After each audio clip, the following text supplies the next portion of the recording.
3, 4, what?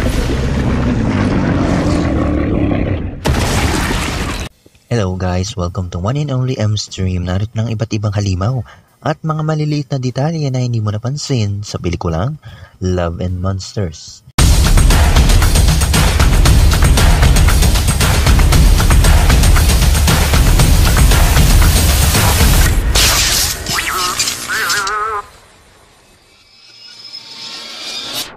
Before we begin, you can comment down below to join in my custom shoutout.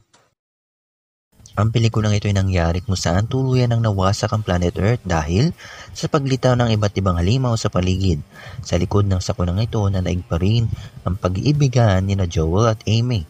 Kaya ang pamagat ng pelikulang ito ay Love and Monsters. Isa sa mga napansin ko ay ang suot ni Joel kung saan ang disenyo nito ay halos kaparehas ng suot ni Ellie sa larong The Last of Us, isang video game na puno rin ng mga halimaw. Misyon ni Joel na makita at makasama muli ang kanyang kasintahan at sa kanyang paglalakbay, kanyang makikilala ang iba pa niyang mga kasama at makakasalubong niya ang iba't ibang halimaw. Ano-ano kaya mga halimaw na makikita natin dito? Mauna dyan ang Spazzard na isang malaking langgam, isa ito sa mga umatake sa kanila.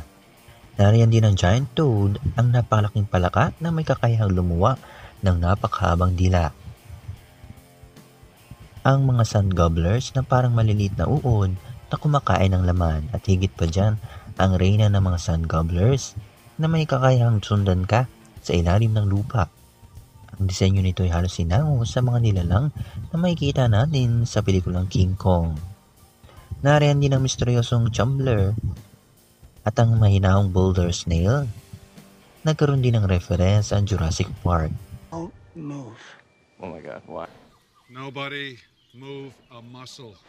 May kita rin natin dito ang katakot-takot na aluhipan at ang ilang nakakalasong linta at pahuli ang napakalaking alimasan.